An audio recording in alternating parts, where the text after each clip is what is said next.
Hey everyone, welcome back. Hope you're having a fantastic day so far. So a $2,400 increase for all Social Security beneficiaries may have just reached an all-time high as far as support goes.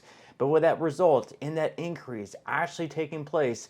In today's video, we are going to be breaking down everything that you need to know. But before we go ahead and dive into it for today, if you would like to receive up to $200 in free stock or $200 in free cash, in a pinned comment below, I will be leaving a link to Robinhood.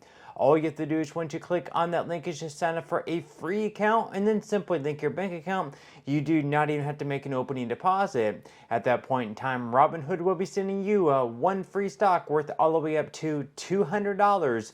And if you'd rather just have the cash, all you have to do is once you receive the free stock is just sell it for what it's worth and then transfer the cash value right back to your bank account.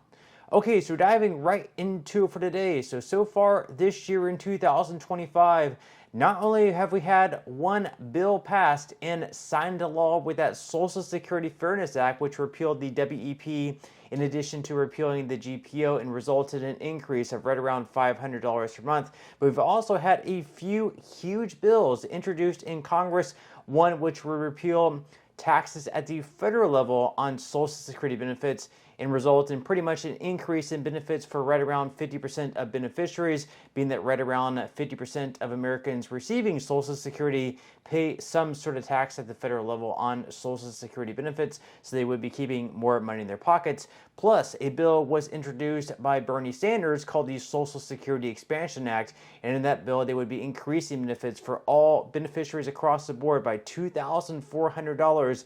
Now, both of these bills have a lot of support among Americans, but would that result in these bills actually being passed through Congress and sent to Trump's desk to be signed into law? In today's video, we are going to be breaking down everything that you need to know. So according to the Senior Citizens League, so far this year, Congress has been busy introducing new legislation to improve Americans' Social Security benefits. Two bills, the Social Security Expansion Act and the Senior Citizens Tax Elimination Act, are particularly noteworthy. In this article, we'll examine both bills, looking at what major changes they would enact and providing TSEL's recommendation for moving them forward. So first off, the Social Security Expansion Act is a bill that would increase benefits by $2,400, so introduced in the Senate by Senators Bernie Sanders and Elizabeth Warren. The Social Security Expansion Act strives to increase benefits for today's seniors while extending Social Security's long-term financial solvency.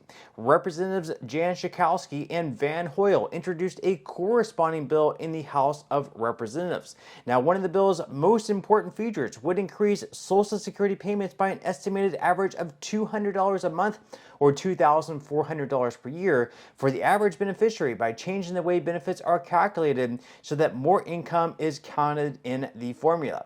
Now, the new calculation would favor low-income seniors, but virtually all beneficiaries would benefit. So this bill would increase benefits by $200 per month or $2,400 per year. It also does numerous other things, such as switching the cost of living adjustment from the CPIW over to the CPIE, and it also boosts the special minimum benefit to 25% above the federal poverty line. So this bill does a lot all in all. Now, they go on here to say that another important feature of the bill would be applying the 12.4% Social Security payroll tax, which is split between employees and employers on all income above $250,000 per year. So in 2025, Americans only pay Social Security taxes on the first $176,100 that they make yearly.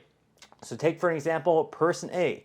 Person A works a job, they make $176,100 per year. They pay Social Security tax on all the income, 6.2%, and then their employer matches the other 6.2%. Now let's take person B. Person B makes $10 million per year. They're also working for an employer.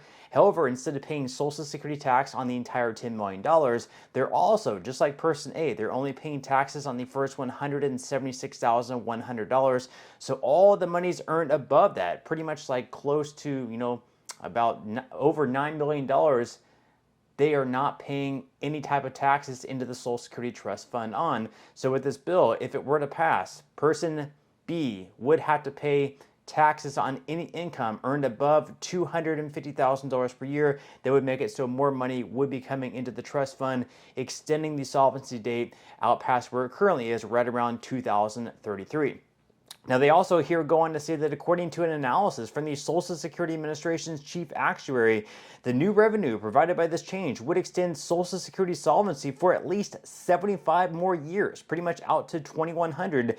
The program is currently projected to be unable to pay full benefits starting in 2035 because its expenditures outpace its revenues. Then the second bill, of course, is to eliminate taxes at the federal level on Social Security benefits. This is a bill that was introduced in the House by a Republican by the name of Thomas Massie. So they say that according to the SSA, approximately 1 in 4 beneficiaries pay income taxes on at least some portion of their Social Security benefits. You might already know this if you're a regular advisor reader, because we've covered it before, but on the campaign trail, President Trump proposed eliminating these taxes. So Trump had numerous promises on the campaign trail. He promised to eliminate taxes on tips, eliminate taxes on overtime, and also eliminate taxes on Social Security. Now, right now in his one big beautiful bill, he does eliminate taxes on overtime, and he also eliminates taxes on tips and does a lot of other things as far as eliminating or reducing taxes on certain types of income. However, the one glaring difference in there is they are not including no taxes on Social Security, because in reconciliation bills, they cannot, have certain things in there that deal with Social Security because of the Byrd rule. So that one did not end up in the bill. Now, they also hear this say that introduced by Representative Thomas Massie, as I just mentioned, the Senior Citizens Tax Elimination Act would make good on that promise by removing income taxes on all benefits if passed. So all those seniors have already paid tax on their Social Security contributions via the payroll tax. They are still required to list these benefits as taxable income on their tax return, said Massie in a statement. My bill would exempt Social Security retirement benefits from taxation and boost the retirement income of millions of older Americans. So those bills have been introduced in Congress, but then again, so have numerous other bills in the past. We have, hundreds, thousands of bills every single year that get introduced in Congress, but they never even get called up for a vote. Or if they do get called up for a vote, they're struck down. They're not voted in approval. They don't make it from the House to the Senate or the Senate to the House. They don't have the support there. So how exactly are these bills going to be any different? Are these bills just going to be introduced and then dead, perhaps never even voted on? Well, right now they actually do have a lot of support from both sides of the aisle, Republicans and Democrats. However, this support is just voters at this point in time. So according to AARP, a large bipartisan majority of Americans favor raising taxes to strengthen Social Security's finances and avert a benefit cut in the next decade, according to a new AARP-funded survey from the National Academy of Social Insurance. Social Security's trustees project that the program's trust funds will run short in 2035, forcing a 17% across-the-board benefit cut in benefit payments unless Congress acts to shore up the system by increasing its revenues, reducing benefits, or a combination of both. So this is a big one here.